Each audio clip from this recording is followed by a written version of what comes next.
the third point, that is the virtue of Arafah. Allah subhanahu wa ta'ala takes a promise in Surah Buruj, chapter number 85, verse number 3. Allah says, وَشَاهِدُونَ وَمَشْهُودٍ.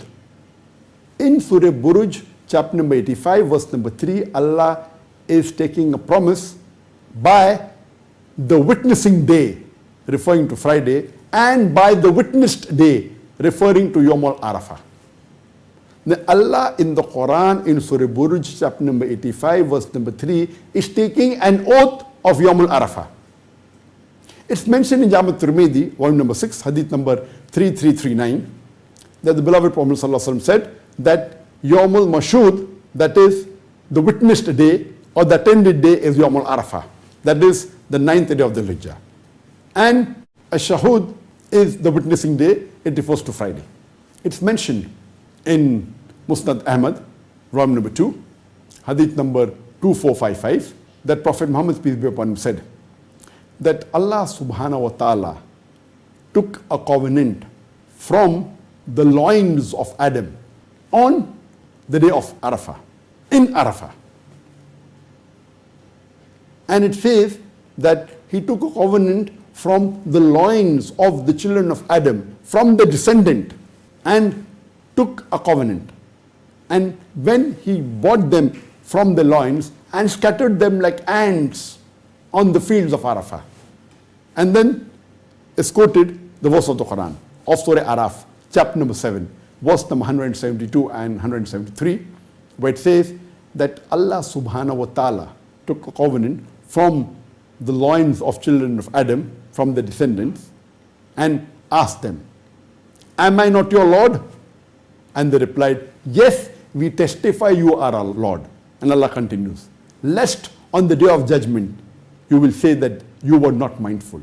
That means Allah subhanahu wa ta'ala took a covenant from all the children of Adam, from the loin, from all the human beings, that am I not your Lord? And all of them testified, yes, you are our Lord.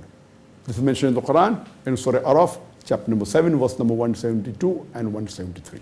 That means on Yawm al-Arafah, Allah subhanahu wa ta'ala took a covenant from all the human beings.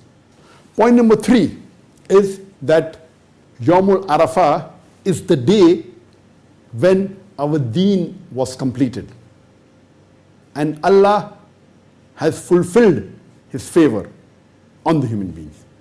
It's mentioned in Sahih Bukhari, point number 1, hadith number 45, that Umar radiallahu anhu, he narrates that a Jew came to him and asked him, O chief of the believers, there is a verse in your Quran which, if it was mentioned in our book, we would have celebrated it as Eid. So Umar radiallahu anhu asked, which is the verse? And the Jew said, it's mentioned in your Quran. And he quotes Surah Ma'idah chapter 5, verse number 3, where Allah says, on this day have I completed my favor unto you and have chosen Islam for you and have perfected your religion for you. It's mentioned in Surah Ma'idah chapter 5, verse number 3, where Allah says, I have perfected your religion for you and have completed my favor on you and have chosen for Islam. Umar radiallahu anhu replies, we know this verse. It was revealed on a Friday on the day of Arafah.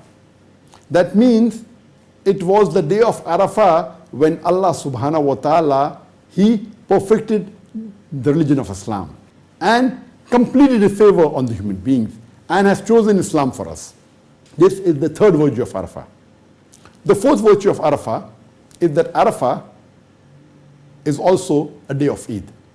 And it's mentioned in Sunan Abu Dawud, volume number 3, hadith number 2419, that the Prophet said, the Yawm al-Arafah, that's the 9th of Dhul Hajj, Yawm al-Nahar, that is Eid al-Adha, the 10th of Dhul Hajj, and the Yawm al-Tashriq, that are the 3 days following Eid, the 11th, 12th, and 13th of Dhul Hajj.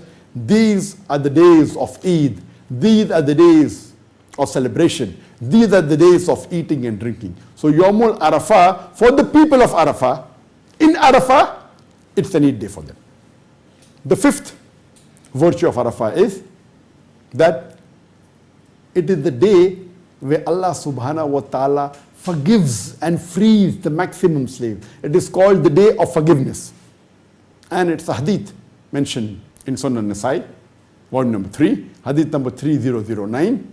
Aisha radiallahu anha, the wife of the Prophet, said that the Prophet narrated that on no day does Allah subhanahu wa ta'ala forgive his servants and frees his slaves, whether male and female, than on the day of Arafah.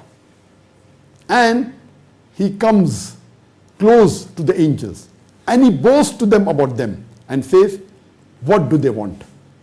That means this day of Arafah is also called the day of forgiveness. And on this day, Allah subhanahu wa ta'ala frees the maximum slaves ever in the full year on this day of Arafah from the hellfire. The sixth virtue of Arafah is that in Jami' Tirmidhi, volume number 3, hadith number 3585, where it said that on this day of Arafah, it is the day of supplication. The supplication that is heard the best by Allah subhanahu wa ta'ala is on the day of Arafah.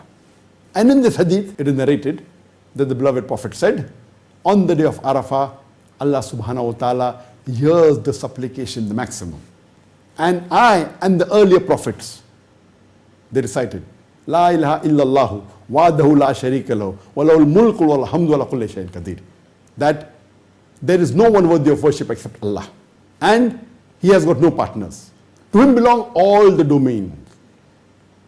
And all praise are due to him alone, and he has power over all things. This is the best dua that anyone can do on Yawm al-Arafah. That was recommended by the Prophet. It is called the day of supplication.